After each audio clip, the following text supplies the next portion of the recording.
ಏನು ಗೊಬ್ಬರದ ಕೆಲವೊಂದು ಕೊರತೆ ಇದೆ. ಈಗಾಗಲೇ ಕೃಷಿ ಇಲಾಖೆ ಅಧಿಕಾರಿಗಳ ಜೊತೆಯಲ್ಲಿ ಮಾತನಾಡಿದ್ದೇನೆ, ಮುಖ್ಯಮಂತ್ರಿಗಳ ಗಮನಕ್ಕೂ ತಂದಿದ್ದೇನೆ.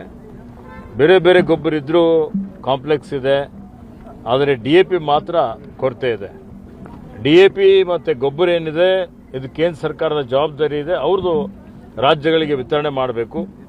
ಈ ಸಲ ಬರೀ 30% ಮಾತ್ರ ವಿತರಣೆ ಮಾಡಿದ್ದಾರೆ ಅಂತ ಹೇಳಿ ನನಗೆ ಮಾಹಿತಿಯನ್ನು ಅಧಿಕಾರಿಗಳು ಕೊಟ್ಟಿದ್ದಾರೆ. ಕೇಂದ್ರದವರು ಯುದ್ಧ ಇದೆ, ಪೆಟ್ರೋಲಿಯಂ ಪ್ರಾಡಕ್ಟ್ಸ್ದ ಪ್ರೈಸಸ್ ಎಲ್ಲ ಜಾಸ್ತಿ ಆಗಿದೆ.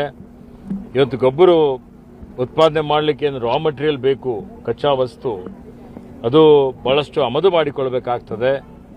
ಈ ಒಂದು ವಿಚಾರವನ್ನು ಇವತ್ತು ಅವರು ಹೇಳ್ತಾ ಇದ್ದಾರೆ.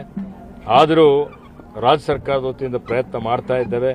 ಹೆಚ್ಚುವರಿ ಗೊಬ್ಬರ ತರಿಸಬೇಕು ಅಂತೇಳಿ ಜಿಲ್ಲಾಧಿಕಾರಿ ಅವರಿಗೆ ಹೇಳಿದ್ದೇನೆ.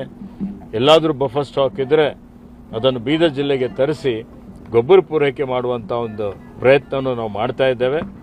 ಮತ್ತು ಇವತ್ತು ಯಾರು ಶಾಪ್ನವರಿದ್ದಾರೆ, ಗೊಬ್ಬರ ಏನಾದರೂ ಕಾಳಸಂತೆಯಲ್ಲಿ ಮಾರಾಟ ಮಾಡಿದ್ದರೆ ಅಂಥವ್ರ ಮೇಲೆ ಕಠಿಣವಾದಂಥ ಒಂದು ಕ್ರಮ ತೆಗೆದುಕೊಳ್ಳಲಾಗುವುದು ಅನ್ನುವಂಥ ಒಂದು ಎಚ್ಚರಿಕೆಯನ್ನು ತಮ್ಮ ಮುಖಾಂತರ ನಾನು ಎಲ್ಲರಿಗೆ ಕೊಡಲಿಕ್ಕೆ ಇಷ್ಟಪಡ್ತಾ ಇದ್ದೀನಿ.